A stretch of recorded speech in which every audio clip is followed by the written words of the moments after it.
మహిళల కోసం central bank of India ఇప్పుడు మీకు అందిస్తోంది గృహ రుణం. అతి తక్కువ వడ్డీ రేట్లకే ప్రత్యేక సెంటు గృహలక్ష్మి. పూర్తి వివరాలకు వెంటనే సంప్రదించండి 18003030. మీ అందరికీ నా విజ్ఞప్తి ఒకటే. నిన్నమన్న నేను వరుసగా ఈ మధ్యకాలంలో మా ప్రభుత్వం ఏర్పడ్డ తర్వాత ఒక ఆందోళనకరమైన అంశాన్ని నేను గమనించిన. తెలంగాణ యువత ఉద్యోగ ఉపాధి అవకాశాలు దొరకకపోవడం వల్ల వ్యసనాలకు బానిసలయ్యి గంజాయి డ్రగ్స్ వైపు చాలా వేగంగా ప్రయాణం చేస్తుండ్రు. దాన్ని నిలువరించడం కోసం ఒక స్పెషల్ టాస్క్ తీసుకొని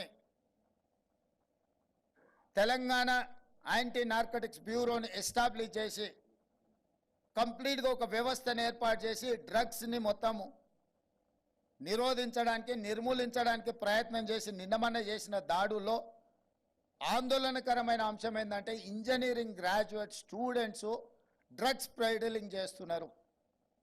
ఇంతకుముందు సమాజంలో నేరగాళ్ళు వేరుండేది, విద్యార్థులు వేరుండేది, నిరుద్యోగ యువకులు వేరుండేది, పారిశ్రామికవేత్తలు వేరుండేది.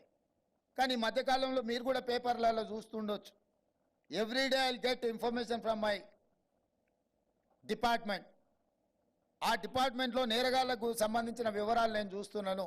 ఈ మధ్య గంజాయి సేవించే వాళ్ళు కాదు, గంజాయి అమ్మే దాంట్లో కూడా engineering graduates are degree students ఉన్నారు అని అంటే ఇది తెలంగాణకు ప్రమాదం పొంచి ఉన్నది.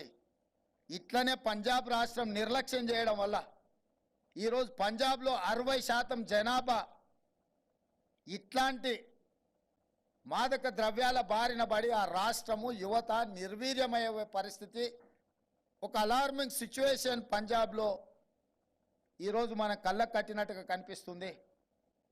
నేను ఇక్కడికి వచ్చిన విద్యార్థులను అడుగుతున్న, చాలా వరకు ఇక్కడ ఉన్న వాళ్ళందరూ మధ్య తరగతి గ్రామీణ ప్రాంతాల నుంచి వచ్చిన వాళ్ళే ఉన్నారని నేను అంటున్నా.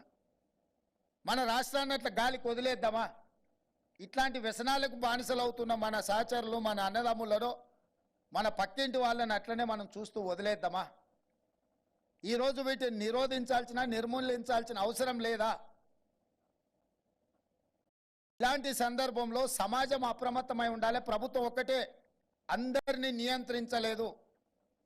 సంబంధిత సమాచారం ఏదున్నా, ఎంత పెద్దవారున్నా మీకు అందుబాటులో వచ్చిన సమాచారాన్ని శాఖలకు సంబంధించిన అధికారులకు చేరవేస్తే మనం నియంత్రించడానికి ఉపయోగపడుతుంది.